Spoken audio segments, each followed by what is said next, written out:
کہ ایک دوسرے سے فخر کرنے شروع کر دو، اور ایسی بات نہیں کرنی، مطلب اور یہ بھی نہیں کہنا کہ ہم بہتر ہیں، اور ایون یہاں تک بات شروع ہو جاتی تھی کہ پھر نبی صلی اللہ علیہ وسلم حضرت موسیٰ علیہ السلام سے بہتر ہیں، اور اس طرح ہر نبی نبی صلی اللہ علیہ وسلم بے شک سارے انبیاء سے بہتر ہیں، لیکن ہر نبی کو اللہ تعالیٰ نے علیحدہ خصوصیات، علیحدہ معجزے، علیحدہ چیزیں عطا فرمائی ہیں۔ تو اس لیے ہمیں کسی کی کمپیریزن میں نہیں جانا، نبی صلی اللہ علیہ وسلم نے ہمیں پہلے سے اس بات کا منع کیا ہے۔ نہ تمہاری تمنائیں جنت میں جانے کے لیے کافی ہیں، نہ اہل کتاب کی آرزویں، یعنی جو ہم تمنا کر رہے ہیں سارے غلط الٹے کام کر کے بھی ہم کیا کہتے ہیں کہ اللہ تعالیٰ پھر بھی ہمیں بخش دیں گے، تو اللہ تعالیٰ کہہ رہے ہیں کہ نہ تمہاری صرف خواہشیں جنت میں جانے کے لیے کافی ہیں، نہ اہل کتاب کی آرزویں، جنت اتنی سستی نہیں ہے، جو بھی برا عمل کرے گا اس کی سزا پائے گا، اور اللہ کے سوا اسے اپنا کوئی مددگار نہیں ملے گا۔ یعنی کہ اعمال پہ فیصلہ ہونا ہے، یہاں بیٹھ کے فخر کی تقریریں کرنے سے کچھ نہیں ہونا۔ وَمَن يَعْمَلْ مِنَ الصَّالِحَاتِ مِن ذَكَرٍ أَوْ أُنثَىٰ وَهُوَ مُؤْمِنٌ فَأُولَٰئِكَ يَدْخُلُونَ الْجَنَّةَ وَلَا يُظْلَمُونَ نَقِيرًا۔ جو شخص نیک کام کرے گا چاہے وہ مرد ہو یا عورت، بشرط یہ کہ مومن ہو، تو ایسے لوگ جنت میں داخل ہوں گے، اور کھجور کی گٹلی کے شگاف کے برابر بھی ان پہ ظلم نہیں ہوگا۔ وَمَنْ أَحْسَنُ دِينًا مِّمَّنْ أَسْلَمَ وَجْهَهُ لِلَّهِ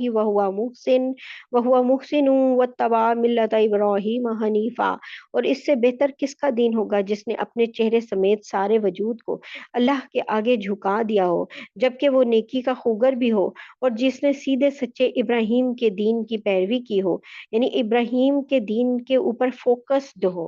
واتخذ اللہ ابراہیم خلیلا، اور یہ معلوم ہی ہے کہ اللہ تعالیٰ نے تو ابراہیم کو اپنا خاص دوست بنا لیا تھا۔ وَلِلَّهِ مَا فِي السَّمَاوَاتِ وَمَا فِي الْأَرْضِ، اور آسمانوں اور زمینوں میں جو کچھ ہے اللہ ہی کا ہے۔ وَقَانَ اللَّهُ بِكُلِّ شَيْءٍ مُحِيطًا، اور اللہ تعالیٰ نے ہر چیز کو اپنی قدرت کے احاطے میں لیا ہوا ہے۔ بڑی عظیم آیت ہے کہ جو کچھ بھی آسمانوں میں ہے اور زمینوں میں، اور اب آگے 3-4 بار اس کا بار بار یہ تکرار آئے گی، اور کیونکہ یہ بڑی امپورٹنٹ چیز ہے اس لیے، اور اس کے بعد ہر امپورٹنٹ بات کے بعد اللہ تعالیٰ یہ کہتے ہیں کہ دیکھیں آسمانوں اور زمین میں سب کچھ کس کا ہے، اور کس نے احاطے میں لیا ہوا ہے، سب کچھ گھیرے میں لیا ہوا ہے، کس نے؟ اللہ تعالیٰ نے۔ وَيَسْتَفْتُونَكَ فِي النِّسَاءِ، اور اے پیغمبر لوگ تم سے عورتوں کے بارے میں شریعت کا حکم پوچھتے ہیں۔ قل اللہ یفتیکم فیہن وما یتلی علیکم فی الکتاب فی الیتامی النساء اللاتی لا تؤتونہن ما کتب لہن وترغبون ان تنکحوہن والمستضعفین من الولدان وان تقوموا لیلیتامی بالقسط وما تفعلوا من خیر فإن اللہ کان بہ علیما۔ اب کیونکہ سورہ نساء آلموسٹ اینڈ کی طرف جا رہی ہے، تو اس وقت وہ جو پہلے حکم آئے تھے ان سے یہاں سے اس کا تعلق پھر سے شروع ہو رہا ہے۔ وہ یعنی کہ اے پیغمبر لوگ تم سے عورتوں کے بارے میں شریعت کا حکم پوچھتے ہیں۔ اصل میں عورتوں کو کیونکہ اس وقت سوسائٹی میں ایک بہت ہی کمتر مخلوق سمجھتے تھے، تو اور ان کے کوئی حقوق بھی نہیں تھے، وراثت کے نہیں تھے، ان کے ساتھ اچھا سلوک کرنے کا کوئی حکم کہیں نہیں ملتا تھا، تو اس لیے عربوں میں یہ بڑی ایک عجیب بات تھی کہ اچھا لوگ عورتوں کو بھی حقوق دیے، تو وہ سمجھتے تھے کہ یہ عارضی ہیں، کچھ ٹیمپریری سے احکامات آ رہے ہیں قرآن پاک میں، یہ منسوخ ہو جانے ہیں۔ تو جب ان کی منسوخی کا کوئی حکم نہیں آیا تو یہ نبی صلی اللہ علیہ وسلم سے جا کے پوچھتے تھے کہ کیا عورتوں کے حکم ویسے ہی رہیں گے، مطلب جو آپ نے دیے تھے؟ تو اس پر یہ آیات نازل ہوئی ہیں کہ یہ احکام جو ہیں عارضی نہیں ہے، یہ ہمیشہ کے ہیں، اللہ تعالیٰ نے ان کا حکم دے دیا ہے، اور یعنی بہت سے کیونکہ مرد اور عورت کے آپس کے تعلقات کے بارے میں بھی احکامات ہیں نا، اور آگے بھی ان کے بارے میں وہ احکامات اللہ تعالیٰ اور کھول کے بیان کر رہے ہیں۔ اور یعنی اب یہاں پہ یہ بھی ہے کہ جیسے یتیموں کے بارے میں تھا شروع میں، ان کی بھی آگے ڈیٹیل آ رہی ہے اسی کے بارے میں دوبارہ سے، کہ کہہ دو کہ اللہ کو تم کو ان کے بارے میں حکم بتاتا ہے، اور اس کتاب یعنی قرآن کی جو آیتیں جو تم کو پڑھ کر سنائی جاتی ہیں وہ بھی ان یتیم عورتوں کے بارے میں شرعی حکم بتاتی ہیں جن کو تم ان کا مقرر شدہ حق نہیں دیتے اور ان سے نکاح بھی کرنا چاہتے ہو۔ جیسے پہلے تھا شروع میں کہ آیت نمبر 3 میں جو گزرا تھا کہ حضرت عائشہ نے بتایا تھا کہ ایک یتیم لڑکی اپنے چچا کے بیٹے کی سرپرستی میں ہوتی تھی، خوبصورت بھی ہوتی تھی، تو باپ کا چھوڑا ہوا مال بھی بہت ہوتا تھا، تو چچا صاحب کیا چاہتا تھا کہ خود نکاح کر لے اور مال اس کے پاس آ جائے، لیکن مہر میں وہ مہر اس کو اس کے اکارڈنگ نہیں دیتا تھا جیسا اس لڑکی کو ملنا چاہیے۔ اسی طرح لڑکی خوبصورت نہیں ہوتی تھی تو مال کے لالچ میں نکاح کر لیتے تھے، لیکن پھر کیا ہوتا تھا، مہر ایک نہ صرف کم رکھتے تھے بلکہ محبوب بیوی جیسا سلوک بھی نہیں ہوتا تھا اور شادیاں بھی کر لیتے تھے۔ تو وہ اللہ تعالیٰ وہ بتا رہے ہیں کہ جن کو تم ان کا مقرر شدہ حق نہیں دیتے اور ان سے نکاح کرنا بھی چاہتے ہو، والمستضعفین، نیز کمزور بچوں کے بارے میں بھی یعنی کہ حکم بتاتی ہیں اور یہ تاکید کرتی ہیں کہ تم یتیموں کی خاطر انصاف قائم کرو۔ یعنی اللہ تعالیٰ کہہ رہے ہیں جو نبی صلی اللہ علیہ وسلم سے وہ عورتوں وغیرہ کے حکم پوچھ رہے تھے تو اللہ تعالیٰ نے دوبارہ سے ان کو دہرایا اور ریپیٹ کیا اور بتایا کہ بھئی کچھ چینج نہیں ہونا، بلکہ دوبارہ سے یتیم عورتوں کے بارے میں بھی کہا کہ اگر مقرر شدہ صحیح سے حق دو اور نکاح بھی کرو، اگر نکاح کرنا چاہتے ہو تو صحیح طریقے سے مطلب ان کا کرو، اور کمزور بچوں کے بارے میں جو یتیم بچے ان کے بارے میں بھی کہ تم یتیموں کی خاطر انصاف قائم کرو، اور تم جو بھلائی کا کام کرو گے اللہ کو اس کا پورا پورا علم ہے۔ وَإِنِ امْرَأَةٌ خَافَتْ مِن بَعْلِهَا نُشُوزًا أَوْ إِعْرَاضًا فلا جناح علیہما ان یصلحا بینہما صلحا والصلح خیر واحضرت الانفس الشح وان تحسنوا وتتقوا فان اللہ کان بما تعملون خبیرا۔ اب وہ جو پہلے ایک نشوز عورت کے بارے میں بات آئی تھی کہ یعنی جو ضدی ہے، ہٹ دھرم ہے، تو اس کے لیے عورت کے لیے کہا تھا کہ بھئی اس کو اس کا بستر علیحدہ کر دو، پہلے سمجھاؤ بستر علیحدہ کرو۔ یہاں پہ اور مرد کی بات آ رہی ہے کہ اگر کسی عورت کو اپنے شوہر کی طرف سے زیادتی یا بیزاری کا اندیشہ ہو، یعنی مرد نشوز ہے، تنگ کرنے والا ہے، بے جا روب ڈالتا ہے، ظلم کرتا ہے، ستاتا ہے، حق ادا نہیں کرتا، یا پھر وہ مہر معاف کرواتا ہے، کروانے جو ہوتے ہیں، اور یا بیوی کے پیرنٹ سے پیسے نکلوانے اور بلیک میلنگ ٹائپ اور اس طرح کی سب چیزیں، تو سب وہ نشوزہ اس میں آ رہے کہ اگر ایسا شخص ہو، اگر کسی عورت کو اندیشہ ہو تو ان میاں بیوی کے لیے اس میں کوئی مذائقہ نہیں کہ وہ آپس کے اتفاق سے کسی قسم کی صلح کر لیں، یعنی کہ وہ تنگ کر رہا ہے اور یا تو وہ طلاق دینا نہیں مطلب طلاق تو دینا چاہتا ہے، دیتا نہیں ہے، تنگ کر رہا ہے، یا یہ کر رہا ہے، یا پھر طلاق دینا چاہتا ہے اور بیوی جو ہے وہ طلاق نہیں لینا چاہتی، تو وہ کیا کریں کہ آپس میں کسی قسم کی صلح کر لیں، ایگریمنٹ کر لیں آرام سے بیٹھ کے۔ اب یعنی وائف اگر تو طلاق نہیں لینا چاہتی تو اپنے کچھ حقوق سے مطلب جو ہے اس کو سرنڈر کر دے اور شوہر سے صلح کر لے، یعنی کہہ دے کہ ٹھیک ہے مجھے اپنے نکاح میں رہنے دو مگر اور شادی کر لو، یا پھر اس طرح کی کوئی بھی چیز۔ اور پھر آگے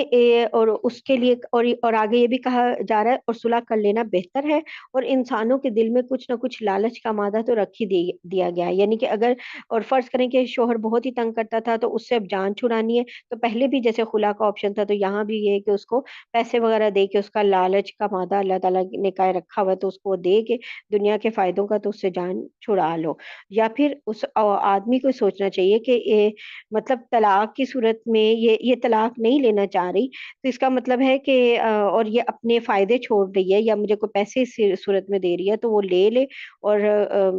مطلب اس کو پھر ڈیورس نہ دے، اور اگر احسان اور تقوی سے کام لو تو جو کچھ تم کرو گے اللہ اس سے پوری طرح باخبر ہے۔ وَلَن تَسْتَطِيعُوا أَن تَعْدِلُوا بَيْنَ النِّسَاءِ وَلَوْ حَرَصْتُمْ فَلَا تَمِيلُوا كُلَّ الْمَيْلِ فَتَذَرُوهَا كَالْمُعَلَّقَةِ، اور عورتوں کے درمیان مکمل برابری رکھنا تو تمہارے بس میں نہیں ہے۔ وہ جو شروع کی آیت تھی نا کہ دو دو تین تین اور چار چار اور اپنی پسند کی شادی کر لو، اس کے بارے میں پھر سے یہ بات آ رہی ہے کہ عورتوں کے درمیان مکمل برابری رکھنا تمہارے بس میں نہیں ہے، چاہے تم ایسا چاہتے بھی ہو، البتہ کسی ایک طرف پورے کے پورے نہ جھک جاؤ کہ دوسری کو ایسا بنا کر چھوڑ دو جیسے کوئی بیچ میں لٹکی ہوئی چیز۔ وَإِن تُصْلِحُوا وَتَتَّقُوا فَإِنَّ اللَّهَ كَانَ غَفُورًا رَحِيمًا، اور اگر تم اصلاح اور تقوی سے کام لوگے تو یقین رکھو کہ اللہ بہت بخشنے والے اور بڑے ہی مہربان ہیں۔ یعنی انسان کے اختیار سے بہت چیزیں باہر ہیں، وہ جیسے نبی صلی اللہ علیہ وسلم جو ہیں پورا پورا برابر کا سلوک کرتے تھے، ایک جتنی راتیں ایک جتنا ٹائم ساری وائفس کو دیتے تھے، ایک جتنا آپ خرچ بھی دے رہے ہو، ٹائم بھی دے رہے ہو، سارا کچھ کر رہے ہو تو ظاہری طور پہ توجہ بھی دے رہے ہو، تو پھر بھی ایسا ہوتا ہے کہ کچھ جگہوں پہ جیسے نبی صلی اللہ علیہ وسلم حضرت بی بی عائشہ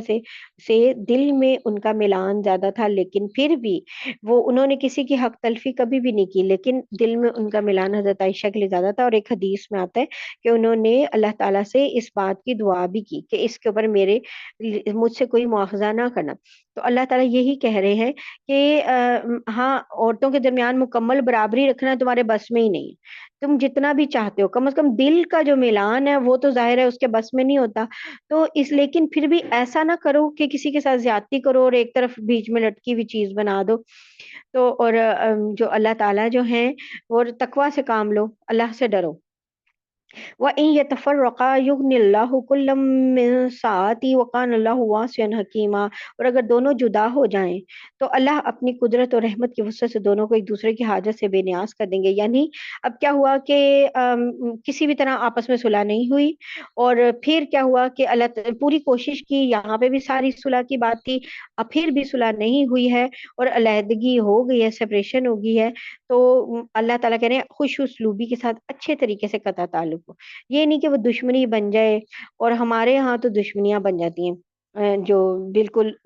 دونوں خاندان بھی دشمن ہو جاتے ہیں، اور مطلب اچھی، اور ایک دوسرے پہ الزام اور اس طرح کی سب چیزیں، تو اللہ تعالیٰ کہہ رہے ہیں کہ یہ سب جو ہے نا، یہ نہیں ہونا چاہیے۔ وَإِن يَتَفَرَّقَا يُغْنِ اللَّهُ كُلًّا مِّن سَعَتِهِ وَكَانَ اللَّهُ وَاسِعًا حَكِيمًا، اور اگر دونوں ہی جدا ہو جائیں تو اللہ اپنی قدرت اور رحمت کی وسعت سے دونوں کو ایک دوسرے کی حاجت سے بے نیاز کر دے گا۔ وَلِلَّهِ مَا فِي السَّمَاوَاتِ وَمَا فِي الْأَرْضِ، اور اللہ تعالیٰ بڑی وسعتوں والے، بڑے حکمت والے ہیں۔ اور یہ جو زبردستی بندے رہنا ہوتا ہے نا،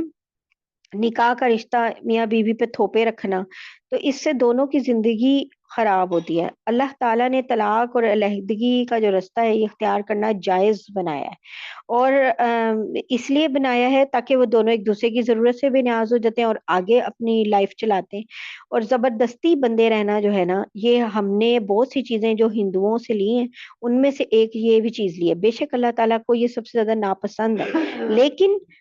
ناپسند ہونے کے باوجود یہ حلال ہے، کس لیے کہ زبردستی بندے نہ رہو۔ ہندوؤں میں بھی یہی کانسیپٹ ہے، زبردستی بندے رہنے والا، اور کرسچینٹی میں بھی یہی کانسیپٹ ہے۔ کرسچینٹی میں، ایکچوئل جو کرسچینٹی مذہب ہے، اس میں یہ ہے کہ جب تک آپ عورت کو بدکار ثابت نہ کر دیں تب تک آپ اس سے علیحدہ نہیں ہو سکتے، تو اس لیے پوری اس کے کورٹ کیسز میں بھی پوری یہی کوشش کی جاتی ہے، وہ نہیں بھی بدکار اور اس سے علیحدہ ہونا ہے تو پھر بدکار ثابت کرنا پڑے گا۔ وَلِلَّهِ مَا فِي السَّمَاوَاتِ وَمَا فِي الْأَرْضِ وَلَقَدْ وَصَّيْنَا الَّذِينَ أُوتُوا الْكِتَابَ مِن قَبْلِكُمْ وَإِيَّاكُمْ أَنِ اتَّقُوا اللَّهَ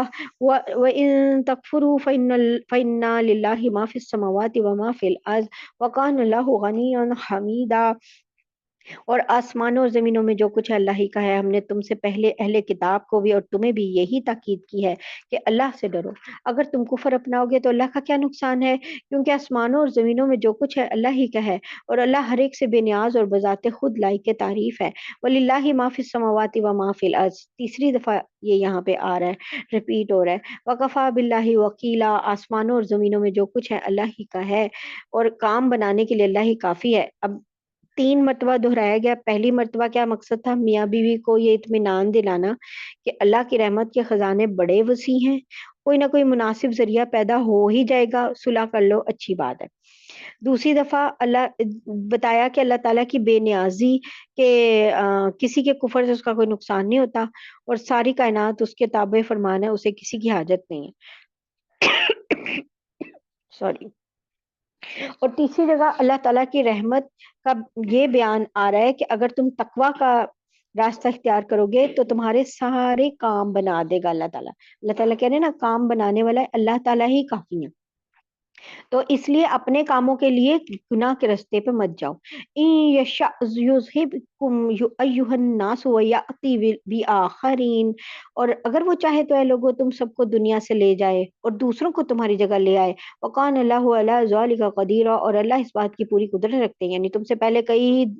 امتیں لوگ آئے، اگر ہم دیکھا جائے تو انسان جو ہے وہ کئی ہزاروں سال پہلے کا ہے، اور ہمارے پاس جو تاریخ ملتی ہے وہ مشکل سے کوئی 7 ساڑھے 7 ہزار سال کی ملتی ہے انسانوں کی، جبکہ حضرت آدم کے اور ان کے بعد کے انبیاء یا یہ سب دیکھا جائے تو بھی یہ سلسلہ کئی ہزاروں سال پہلے کا ہے۔ من کان یرید ثواب الدنیا فعند اللہ ثواب الدنیا والآخرہ وکان اللہ سمیعا بصیرا۔ اور جو شخص صرف دنیا کا ثواب چاہتا ہے اسے یاد رکھنا چاہیے کہ اللہ کے پاس دنیا اور آخرت دونوں کا ثواب موجود ہے، اور اللہ ایسے ہیں کہ ہر بات کو سنتے ہیں اور ہر چیز کو جانتے ہیں. یعنی بار بار یہ کہا ہے کہ مسلمان کو صرف دنیا کی فکروں میں نہیں پڑنا، دنیا اور آخرت دونوں کی بھلائی مانگنی ہے. اس لیے یہاں پہ وہ میاں بیوی والی بات کہ وہ جو علیحدگی کا فیصلہ کر رہے ہیں یا آپس میں صلح کا کر رہے ہیں، تو دنیا کا فائدہ نہ دیکھیں، آخرت کا بھی دیکھیں، خام خواہ ایک دوسرے پہ الزام بھی نہ لگائیں.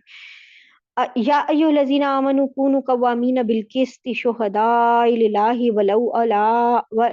علی انفسکم او الوالدین والاقربین ان یکن غنیا او فقیرا فاللہ اولی بہما فلا تتبعوا الہوی ان تعدلوا وان تلووا او تعرضوا فان اللہ کان بما تعملون خبیرا. اور یہاں پہ یہ بڑی ہی ایک عظیم یہ جو آیت ہے اس میں یہ آ رہی ہے کہ اے ایمان والو، انصاف قائم کرنے والے بنو، اللہ کی خاطر گواہی دینے والے بنو. اور ایک طرح سے جو اس کا مطلب آتا ہے نا، وہی آتا ہے اہل ایمان کھڑے ہو جاؤ پوری قوت کے ساتھ عدل کو قائم کرنے کے لیے اللہ کے گواہ بن کر. اتنی عظیم یہ آیت ہے، اس کے اندر عظیم ترین آیات میں سے ایک آیات ہے. اور یہاں کیا ہے، جدوجہد کرنے والوں کو اللہ کے گواہ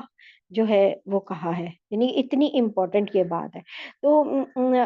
یعنی اب کیا ہوگا اگر اللہ کا نظام چل رہا ہو تو کیا ہوگا، جو چوری کرے گا اس کا ہاتھ کٹے گا، اور جو اسلامی قوانین ہیں وہ نافذ ہوں گے، اور اس کا فائدہ کس اور اگر یہ اسلامی قوانین اس کا فائدہ کس کو ہوگا، پوری سوسائٹی کو. لیکن اگر سسٹم ایسا چل رہا ہو کہ جس میں سرمایہ دارانہ نظام یا جس طرح کا یہ چل رہا ہے، غریبوں کا خون چوس چوس کے روز بروز سب موٹے ہوتے جا رہے ہیں، اور دوسری طرف محرومی ہی محرومی ہے، اور دولت کی تقسیم کا نظام ہی ایک بالکل غلط کر دیا ہوا. ایک طرف بھوک ہی بھوک ہے، ایک طرف امیر جو ہے امیر تر ہو رہے ہیں، غریب غریب تر ہو رہے ہیں. تو پھر کیا ہوتا ہے، عدل اور انصاف اور یہ سب نہیں ہوتا. اور شہر کی جو ایک شہری ہے، ایک جو پرسن ہے نارمل، اس کی بنیادی ضرورتیں بھی پوری نہیں ہوتی. تو پھر کیا ہوتا ہے، سارے فائدے لٹیروں کو اور حرام خوروں کو اور بلیک مارکیٹنگ کرنے والوں کو ہو رہے ہوتے ہیں. اور پھر وہ جمع جو دولت ہے وہ ایک طرف جمع ہوتی رہتی ہے، اور چور کا ہاتھ کٹے گا ہی نہیں. تو جب چور کا ہاتھ نہیں کٹے گا تو چوری کا ڈر بھی نہیں ہوگا، ڈاکے کا جتنی مرضی چوری کرے، مطلب چور کا ڈر نہیں، چور کے اندر کچھ ڈر نہیں رہے گا چوری کرنے کا کہ میں چوری کروں گا تو کچھ مسئلہ ہوگا نہیں. تو سسٹم کو جو ہے نا بدلنا اور دین کے نظام کو قائم کرنا جو ہے وہ بہت ضروری ہے، اور وہ تب ہوگا جب گواہی کے نظام جو ہیں وہ صحیح ہوں. اور اللہ تعالیٰ کیا کہہ رہے ہیں، چاہے وہ گواہی تمہارے خلاف اپنے خلاف پڑتی ہو یا والدین اور قریبی رشتہ داروں کے خلاف ہو، لیکن گواہی دینے والے بن جاؤ. وہ شخص جس کے خلاف گواہی دینے کا حکم دیا جا رہا ہے، چاہے امیر ہو یا غریب، اللہ دونوں قسم کے لوگوں کا تم سے زیادہ خیر خواہ ہے. لہٰذا ایسی نفسانی خواہش کے پیچھے نہ چلنا جو تمہیں انصاف کرنے سے روکتی ہو. اور اگر تم توڑ مڑوڑ کے یعنی غلط گواہی دو گے یا سچی گواہی دینے سے پہلو تہی کرو گے یا پہلو بچاؤ گے، تو یاد رکھنا کہ اللہ تمہارے تمام کاموں سے پوری طرح باخبر ہے. یا ایھا الذین آمنوا آمنوا باللہ ورسولہ والکتاب الذی نزل علی رسولہ والکتاب الذی انزل من قبل ومن یکفر باللہ وملائکتہ وکتبہ ورسلہ والیوم الآخر فقد ضل ضلالا بعیدا. اے ایمان والو، اللہ پہ ایمان رکھو اور اس کے رسول پر اور اس کتاب پر جو اللہ نے اپنے رسول پر اتاری ہے، اور ہر اس کتاب پر جو اس نے پہلے اتاری تھی. دیکھیں اس کے بعد کی بات نہیں آئی، یعنی قادیانیت یا اس طرح کا جو بھی مذہب ہو، ان سب کی یہاں پہ سب کی جڑ کٹ جاتی ہے. اور جو شخص اللہ کا اور اس کے فرشتوں کا، اس کی کتابوں کا، اس کے رسولوں کا اور یوم آخرت کا انکار کرے، وہ بھٹک کر گمراہی میں بہت دور جا پڑا ہے. ان الذین آمنوا ثم کفروا ثم آمنوا ثم کفروا ثم ازدادوا کفرا لم یکن اللہ لیغفر لهم ولا لیہدیہم سبیلا. اور جو لوگ ایمان لائے پھر کافر ہو گئے، پھر ایمان لائے پھر کافر ہو گئے، پھر کفر میں بڑھتے ہی چلے گئے، اللہ ان کو بخشنے والے نہیں ہیں اور نہ انہیں راستے پلانے والے ہیں. یعنی منافقوں کی بھی بات ہو رہی ہے اور ان کے بارے میں بھی کہ اور کہ اب وہ کیا راستے پہ آئیں گے کہ جنہوں نے اپنے اختیار سے کفر جو ہے چن لیا ہے. دوزخ کے راستے کو چن لیا ہے۔ زبردستی تو ایمان اللہ تعالیٰ نہیں دیتے، اور نہ ہی زبردستی جنت کے راستے پہ لاتے ہیں، کیونکہ دنیا جو ہے یہ دارالامتحان ہے، اور اللہ کسی کو زبردستی نہ مسلمان بناتے ہیں، اور نہ ہی اللہ تعالیٰ زبردستی کسی کو کافر بناتے ہیں، نہ زبردستی ہدایت دیتے ہیں۔ بشر المنافقین بان لهم عذابا علیما، منافقوں کو یہ خوشخبری سنا دو کہ ان کے لیے ایک دکھ دینے والا عذاب تیار ہے۔ الذین یتخذون الکافرین اولیاء من دون المؤمنین، وہ منافق جو مسلمانوں کے بجائے کافروں کو دوست بناتے ہیں۔ دیکھیں دوستی کے بارے میں، دیکھیں دوستی ایک ایسا رشتہ ہے، صرف یہ رشتہ ہے جو ہم اپنی چوائس سے چنتے ہیں۔ نہ ماں باپ ہمیں ہماری مرضی سے ملتے ہیں، نہ بہن بھائی ہماری مرضی سے ملتے ہیں، نہ ہمیں کوئی رشتہ اور رشتہ دار ہماری مرضی کے ہوتے ہیں۔ یہ جو بھی انسان جب پیدا ہوتا ہے تو ماں باپ بھی اللہ نے چنے ہوئے ہیں، اس کے بہن بھائی، اس کے رشتہ دار، سب اللہ چنے ہوئے ہیں اس کے لیے۔ پھر ایون کیا کہا جاتا ہے کہ جو یہ جو نکاح کا رشتہ ہے، اس کے بارے میں بھی کیا کہا ہے، جوڑے آسمانوں پہ بنتے ہیں، مطلب وہاں پر بھی آپ کی چوائس پھر بھی لمیٹیڈ ہی ہے، زیادہ چانس کس بات کا ہے کہ 90% کے وہ اللہ تعالیٰ نے ہی چنے ہوئے۔ تو اب اور کون سی چیز رہ گئی جو انسان خود سے چنتا ہے؟ وہ صرف ایک چیز ہے، صرف ایک رشتہ ہے، وہ ہے دوست۔ اور بار بار دوستوں کے بارے میں اب بات آ رہی ہے، بار بار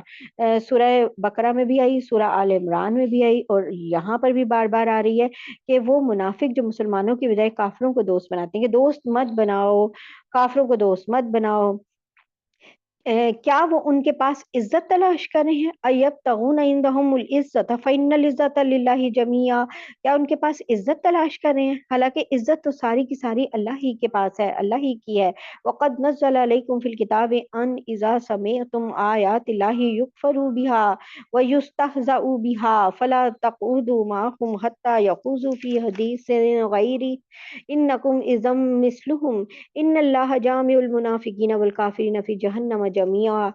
اور اللہ تعالیٰ یہاں فرما رہے ہیں، اور اس نے کتاب میں یہ تم پر حکم نازل کیا ہے کہ جب تم اللہ کی آیتوں کو سنو کہ ان کا انکار کیا جا رہا ہے یا ان کا مذاق اڑایا جا رہا ہے، تو ایسے لوگوں کے ساتھ اس وقت تک مت بیٹھو جب تک وہ کسی اور بات میں مشغول نہ ہو جائیں، ورنہ تم بھی انہی جیسے ہو جاؤ گے۔ یقین رکھو کہ اللہ تعالیٰ تمام منافقوں اور کافروں کو جہنم میں اکٹھا کرنے والا ہے۔ ایسی بہت سی محفلیں ہوتی ہیں جہاں اللہ کی کسی آیت، کسی حکم یا کسی چیز کا بھی کوئی انکار کر رہا ہو یا مذاق اڑا رہا ہو، اللہ تعالیٰ کہہ رہے ہیں کہ تم وہ ٹھیک ہے، تم ان کے اگینسٹ نہیں جا سکتے، تم وہاں پہ بیٹھو ہی نہیں، اٹھ جاؤ وہاں سے، اور اس وقت اس محفل میں شامل ہی نہ ہو۔ الذین یتربصون بکم، اے مسلمانوں یہ وہ لوگ ہیں جو تمہارے انجام کے انتظار میں بیٹھے رہتے ہیں۔ فإن کان لکم فتح من اللہ قالوا الم نکن معکم وإن کان للکافرین نصیب قالوا الم نستحوذ علیکم ونمنعکم من المؤمنین فاللہ یحکم بینکم یوم القیامہ ولن یجعل اللہ للکافرین علی المؤمنین سبیلا۔ اے مسلمانوں یہ وہ لوگ ہیں جو تمہارے انجام کے انتظار میں بیٹھے رہتے ہیں، چنانچہ اگر تمہیں اللہ کی طرف سے فتح ملے تو تم سے کہتے ہیں کہ کیا ہم تمہارے ساتھ نہ تھے؟ یعنی یہ مسلمانوں کا انجام، ہر کوشش کا، جنگ بدر ہو، احد ہو، کچھ ہو، ہر چیز کا انجام دیکھتے ہیں، اور یہ کہتے رہتے ہیں کہ کیا ہم اگر تو مسلمانوں کو فتح مل رہی ہے تو پھر کہتے ہیں بھائی مال غنیمت، اصل غرض کیا ہے؟ دنیا کا فائدہ۔ مسلمانوں کو فتح ہو تو مال غنیمت ملے تو یہ کہتے ہیں کہ بھئی ہم تو تمہارے ساتھ ہی ہیں، اور اگر کافروں کا داؤ چل جائے تو یہ ان پہ احسان جتاتے ہیں کہ دیکھو اگر ہماری مدد نہ ہوتی نا تمہارے ساتھ، ہم تمہیں اندر کی باتیں نہ بتاتے تو تم کبھی مسلمانوں پہ غالب نہیں آ سکتے تھے، لہٰذا اب جو ہم نے تمہیں خدمات پہنچائی ہیں اب ہمیں ذرا ان کا فائدہ دو۔ اور اگر کافروں کو فتح نصیب ہو تو ان سے کہتے ہیں کیا ہم نے تم پر قابو نہیں پا لیا تھا، اور کیا اس کے باوجود ہم نے تمہیں مسلمانوں سے نہیں بچایا؟ بس تو اللہ ہی قیامت کے دن تمہارے اور ان کے درمیان فیصلہ کرے گا، اور اللہ کافروں کے لیے مسلمانوں پہ غالب آنے کا ہرگز کوئی راستہ نہیں رکھے گا۔ ان المنافقین یخادعون اللہ وهو خادعهم وَإِذَا قَامُوا إِلَى الصَّلَاةِ قَامُوا كُسَالَىٰ يُرَاءُونَ النَّاسَ وَلَا يَذْكُرُونَ اللَّهَ إِلَّا قَلِيلًا۔ اب منافق کے بارے میں اللہ تعالیٰ بتا رہے ہیں کہ ایک نشانیاں بھی، اور یہ کہ یہ اصل میں کیونکہ منافق نماز اس زمانے میں جو نہیں پڑھتا تھا وہ تو مسلمان سمجھا ہی نہیں جاتا تھا، تو منافقوں کو نماز تو پڑھنی ہی پڑتی تھی، تو اپنے آپ کو مسلمان شو کرانے کے لیے تو یہ منافق اللہ کے ساتھ دھوکہ بازی کرتے ہیں، حالانکہ اللہ نے انہیں دھوکہ دھوکے میں ڈال رکھا ہے، اور جب یہ لوگ نماز کے لیے کھڑے ہوتے ہیں تو کسمساتے ہوئے کھڑے ہوتے ہیں، لوگوں کے سامنے دکھاوا کرتے ہیں اور اللہ کو تھوڑا ہی یاد کرتے ہیں۔ یعنی در حقیقت خود ہی دھوکے میں، اللہ کو تو کوئی دھوکہ دے ہی نہیں سکتا۔ اور دوسرا یہ ہے کہ دھوکے کی سزا آخرت میں اللہ تعالیٰ انہیں اس طرح دیں گے کہ ایک جگہ یہ بھی آتا ہے کہ مسلمانوں کو جو نور ملے گا نا، اس کی روشنی میں یہ بھی چل پڑیں گے، لیکن وہ جب پل صراط سے گزر رہے ہوں گے تو مسلمان تو آگے بڑھ جائیں گے، ان کے نور بھی آگے بڑھ جائیں گے، اور پھر یہ اوبیسلی پل صراط کے نیچے، جیسے اللہ تعالیٰ نے آگے بتایا بھی ہے کہ پل صراط کے نیچے جہنم ہوگی اور وہ جہنم میں ڈل جائیں گے۔ تو یہ ایک طرح سے اللہ تعالیٰ بھی ان دھوکے میں ان کے رکھے میں، اور ان کی نشانی کیا ہے کہ نماز کے لیے کھڑے ہوتے ہیں تو سستی سے کھڑے ہوتے ہیں، لوگوں کے سامنے دکھاوا کرتے ہیں۔ مذبذبین بین ذالک، یہ کفر و ایمان کے درمیان ڈاواں ڈول ہیں۔ لا الہ ہؤلاء ولا الہ ہؤلاء، یہ نہ پورے طور پر ان مسلمانوں کی طرف ہے نہ ان کافروں کی طرف۔ ومن یضلل اللہ فلن تجد له سبیلا، اور اللہ جسے گمراہی میں ڈال دیں تمہیں اس کے لیے ہدایت پہ آنے کا کوئی راستہ ہرگز نہیں مل سکتا۔ یا ایھا الذین آمنوا لا تتخذوا الکافرین اولیاء من دون المؤمنین، اے ایمان والو مسلمانوں کو چھوڑ کے کافروں کو دوست مت بناؤ۔ دوبارہ سے پھر دیکھیں دوست کی بات، کیا تم یہ چاہتے ہو کہ اللہ کے پاس اپنے خلاف یعنی اپنے مستحق کے عذاب ہونے کی ایک کھلی کھلی وجہ پیدا کر دو؟ ان المنافقین فی الدرک الاسفل من النار ولن تجد لهم نصیرا، یقین جانو کہ منافقین جہنم کے سب سے نچلے طبقے میں ہوں گے اور ان کے لیے تم کوئی مددگار نہیں پاؤ گے۔ اللہ تعالی ہم ان سے بچا لیں۔ الا الذین تابوا واصلحوا واعتصموا باللہ واخلصوا دینہم للہ فاولئک مع المؤمنین، اور البتہ جو لوگ توبہ کر لیں گے، اپنی اصلاح کر لیں گے، اللہ کا سہارا مضبوطی سے تھام لیں گے اور اپنے دین کو خالص اللہ کے لیے بنا لیں گے، تو ایسے لوگ مومنوں کے ساتھ شامل ہو جائیں گے۔ وَسَوْفَ يُؤْتِ اللَّهُ الْمُؤْمِنِينَ أَجْرًا عَظِيمًا، اور اللہ مومنوں کو ضرور اجر عظیم عطا کریں گے۔ مَا يَفْعَلُ اللَّهُ بِعَذَابِكُمْ إِن شَكَرْتُمْ وَآمَنْتُمْ، اگر تم شکر گزار بنو اور صحیح معنی میں ایمان لے آؤ تو اللہ تمہیں عذاب دے کے آخر کیا کریں گے۔ کتنا پیارا ایک اللہ کا اسلوب ہے کہ اللہ تعالیٰ کہہ رہے میں کیا، ما یفعل اللہ، میں کروں گا ہی کیا، تمہیں عذاب دے کے آخر کیا کروں گا میں، اگر تم شکر گزار بن جاؤ اور صحیح معنوں میں ایمان لے آؤ۔ یعنی شکر گزار بننا ہے اور ایمان لے کے آنا ہے بس۔ وَقَانَ اللَّهُ شَاكِرًا عَلِيمًا، اور اللہ تعالیٰ بڑے ہی قدردان ہیں اور سب کے حالات کا پوری طرح علم رکھتے ہیں، اور اللہ تعالیٰ سب کچھ سنتے اور ہر بات جانتے ہیں۔ لا يحب اللہ الجہر بالسوء من القول الا من ظلم وکان اللہ سمیعا علیما، اللہ اس بات کو پسند نہیں کرتے کہ کسی کی برائی اعلانیہ زبان پہ لائی جائے اللہ یہ کہ کسی پر ظلم ہوا ہو، اور اللہ سب سنتے ہیں ہر بات جانتے ہیں۔ یعنی کسی کی برائی بیان کرنا عام حالات میں جائز نہیں ہے، البتہ کسی پر ظلم ہو تو اس ظلم کا تذکرہ لوگوں سے کر سکتے ہیں، اور اس طرح جو ظالم کی برائی ہوگی وہ معاف ہے۔ اور اس کے علاوہ مطلب اصل بات یہ ہے کہ اعلانیہ ایسی برائیاں کسی کی زبان پہ لائی جائیں جن کے بارے میں لوگوں کو خود بھی علم نہیں ہوتا تھا کہ وہ صحیح ہے یا غلط ہے، یا پھر صرف پروپیگنڈاز ہو رہے ہوتے تھے، تو جو صحیح ہے وہ صرف وہ آپ بیان کر سکتے ہو، ادروائز آپ اس طرح نہیں بیان کر سکتے، اور اللہ تعالیٰ سب کچھ سنتے ہیں ہر بات جانتے ہیں۔ وَإِن تُبْدُوا خَيْرًا أَوْ تُخْفُوهُ أَوْ تَعْفُوا عَن سُوءٍ فَإِنَّ اللَّهَ كَانَ عَفُوًّا قَدِيرًا، اگر تم کوئی نیک کام اعلانیہ کرو یا خفیہ طور پہ یا کسی برائی کو معاف کر دو تو بہتر ہے، کیونکہ اللہ بہت معاف کرنے والا ہے، اگرچہ سزا دینے پہ پوری قدرت رکھتا ہے۔ ان الذین یکفرون، اور جو لوگ اللہ اور اس کے رسولوں کا انکار کرتے ہیں، باللہ ورسلہ ویریدون ان یفرقوا بین اللہ ورسلہ ویقولون نؤمن ببعض ونکفر ببعض ویریدون ان یتخذوا بین ذلک سبیلا، اور اللہ اور اس کے رسولوں کے درمیان فرق کرنا چاہتے ہیں اور کہتے ہیں کہ کچھ رسولوں پر تو ہم ایمان لاتے ہیں اور کچھ کا انکار کرتے ہیں، اور اس طرح وہ چاہتے ہیں کہ کفر اور ایمان کے درمیان ایک بیچ کی راہ نکال لیں۔ ایسے لوگ صحیح معنی میں کافر ہیں، اور کافروں کے لیے ہم نے ذلت آمیز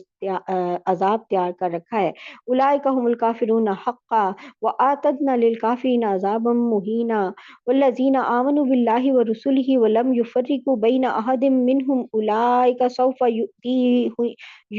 یؤتیہم اجورہم وکان اللہ غفورا رحیما، اور جو لوگ اللہ پر اس کے رسول پہ ایمان لائیں اور ان میں سے کسی کے درمیان فرق نہ کریں تو اللہ ایسے لوگوں کو ان ان کے اجر عطا کریں گے، اور اللہ بہت معاف کرنے والے بڑے مہربان ہیں۔ یسألک اہل الکتاب ان تنزل علیہم کتابا من السماء فقد سألوا موسیٰ اکبر من ذلک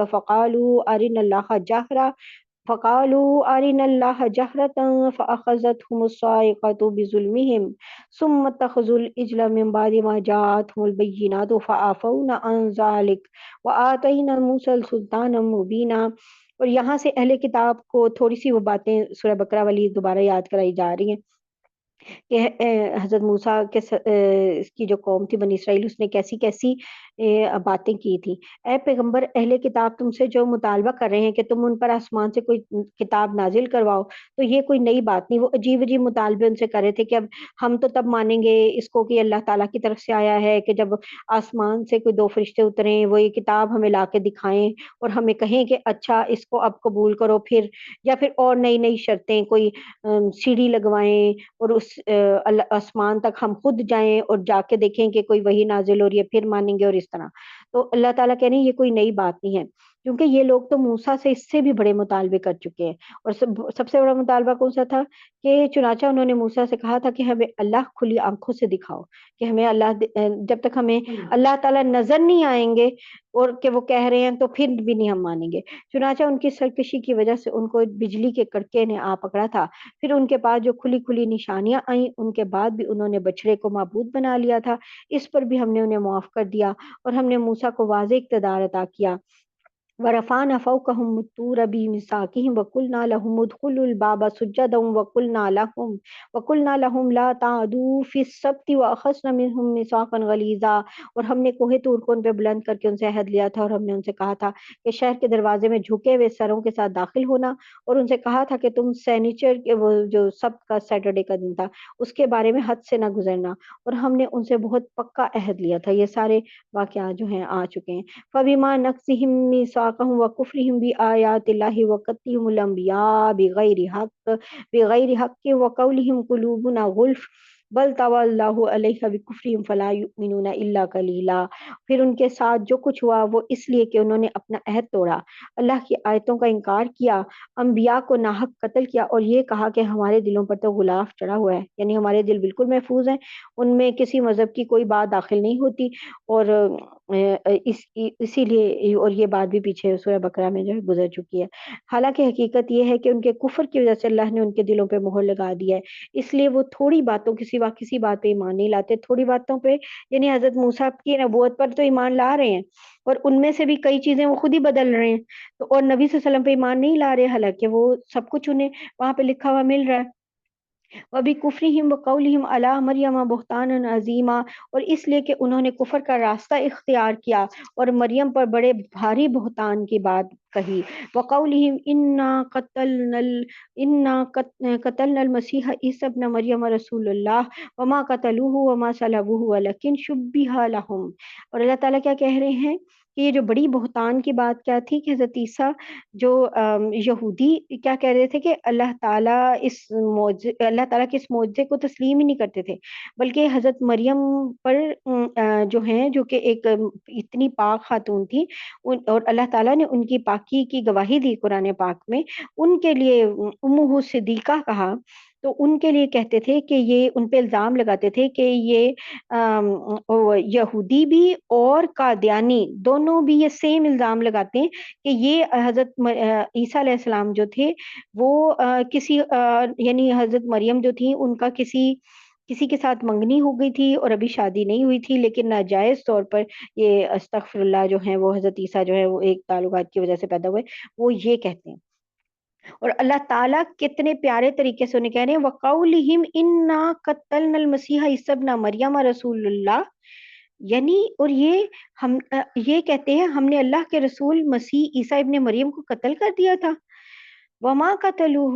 یعنی کہ یہ تعجب کی بات اللہ تعالیٰ کے اظہار کریں، ان کی یہ جرت کہ یہ کہیں کہ ہم نے اللہ کے رسول کو قتل کر دیا تھا۔ وما قتلوه، اور نہیں یہ انہیں سولی نہیں دے سکے۔ یہ انہیں قتل نہیں کر سکے، انہوں نے حضرت عیسیٰ کو قتل نہیں کیا، وما صلبوہ، نہ ہی سولی دے پائے، ولیکن شبہ لہم، بلکہ انہیں تو اشتباہ ہو گیا تھا۔ یعنی ایک روایت ہے نا کہ حضرت عیسیٰ کی جو جاسوسی کر کے گرفتار کروا رہا تھا اسی کا چہرہ حضرت عیسیٰ جیسا بن گیا تھا اور اسی کو انہوں نے سولی دے دی تھی، شبہ لہم۔ اور اللہ تعالیٰ صاف صاف آگے دیکھیں کیا کہہ رہے ہیں، وَإِنَّ الَّذِينَ اخْتَلَفُوا فِيهِ لَفِي شَكٍّ مِّنْهُ، اور حقیقت یہ کہ جن لوگوں نے اس بارے میں اختلاف کیا ہے وہ اس سلسلے میں شک کا شکار ہیں، جو اختلاف کر رہے ہیں خود ہی وہ شک کا شکار ہیں، مَا لَهُم بِهِ مِنْ عِلْمٍ إِلَّا اتِّبَاعَ الظَّنِّ، انہیں گمان کے پیچھے چلنے کے سوا اس بات کا کوئی علم حاصل نہیں، کیونکہ انہیں تو علم ہی حاصل نہیں ہے۔ وَمَا قَتَلُوهُ یقینا، اور یہ یقینی بات ہے کہ وہ حضرت عیسیٰ علیہ السلام کو قتل نہیں کر پائے، بلکہ کیا ہوا، رفعہ اللہ الیہ، اللہ تعالیٰ نے انہیں اپنے پاس اٹھا لیا تھا، وکان اللہ عزیزا حکیما، اور اللہ تعالیٰ بڑے صاحب اقتدار، بڑے حکمت والے ہیں۔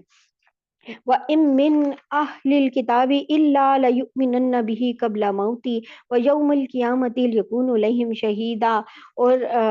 اللہ تعالیٰ کہہ رہے ہیں کہ اہل کتاب میں سے کوئی ایسا نہیں ہے جو اپنی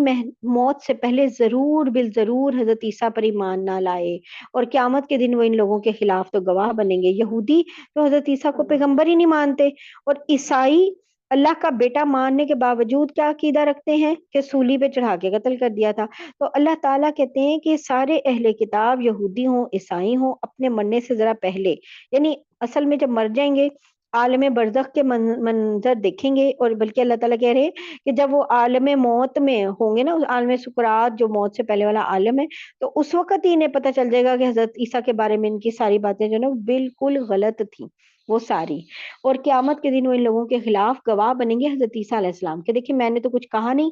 میں نے ایسی کوئی بات نہیں کی، میں کوئی اللہ کا بیٹا نہیں ہوں، یہ لوگ سب غلط باتیں کریں۔ فَبِظُلْمٍ مِّنَ الَّذِينَ هَادُوا حَرَّمْنَا عَلَيْهِمْ طَيِّبَاتٍ أُحِلَّتْ لَهُمْ وَبِصَدِّهِمْ عَن سَبِيلِ اللَّهِ كَثِيرًا، غرض یہودیوں کی سنگین زیادتی کی وجہ سے ہم نے ان پر وہ پاکیزہ چیزیں حرام کر دیں جو پہلے ان کے لیے حلال کی گئی تھیں، اور اس لیے کہ وہ بکثرت لوگوں کو اللہ کے راستے سے روکتے تھے۔ وَأَخْذِهِمُ الرِّبَا وَقَدْ نُهُوا عَنْهُ وَأَكْلِهِمْ أَمْوَالَ النَّاسِ بِالْبَاطِلِ وَأَعْتَدْنَا لِلْكَافِرِينَ مِنْهُمْ عَذَابًا أَلِيمًا، اور سود لیا کرتے تھے حالانکہ انہیں اس سے منع کیا گیا تھا، اور لوگوں کے مال ناحق طریقے سے کھاتے تھے، اور ان میں سے جو لوگ کافر ہیں ان کے لیے ہم نے ایک دردناک عذاب تیار کر رکھا ہے۔ لَكِنِ الرَّاسِخُونَ فِي الْعِلْمِ مِنْهُمْ وَالْمُؤْمِنُونَ يُؤْمِنُونَ بِمَا أُنزِلَ إِلَيْكَ وَمَا أُنزِلَ مِنْ قَبْلِكَ وَالْمُقِيمِينَ الصَّلَاةَ وَمُؤْتُونَ الزَّكَاةَ وَالْمُؤْمِنُونَ بِاللَّهِ وَالْيَوْمِ الْآخِرِ أُولَئِكَ سَنُؤْتِيهِمْ أَجْرًا عَظِيمًا، البتہ ان بنی اسرائیل میں سے جو لوگ علم میں پکے ہیں اور مومن ہیں وہ اس کلام پر بھی ایمان رکھتے ہیں جو اے پیغمبر تم پر نازل کیا گیا ہے، اور اس پر بھی جو تم سے پہلے نازل کیا گیا تھا، اور قابل تعریف ہیں وہ لوگ جو نماز قائم کرنے والے ہیں، زکوٰۃ دینے والے ہیں، اور اللہ اور یوم آخرت پہ ایمان رکھنے والے ہیں، یہ وہ لوگ ہیں جنہیں ہم اجر عظیم ادا کریں گے۔ انا اوحینا الیک کما اوحینا الی نوح والنبیین من بعد واوحینا الی ابراہیم واسماعیل واسحاق ویعقوب والاسباط وعیسیٰ وایوب ویونس وہارون وسلیمان وآتینا داود زبورا،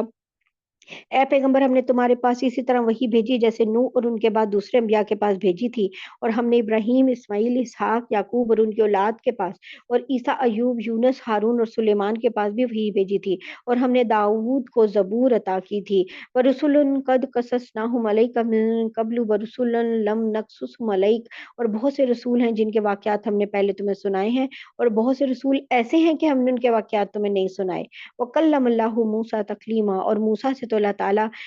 براہ راست ہم کلام ہوا، اور یہ جو براہ راست تھا یہ کیا تھا، یعنی موسیٰ سے تو اللہ تعالیٰ نے باتیں کی تھیں،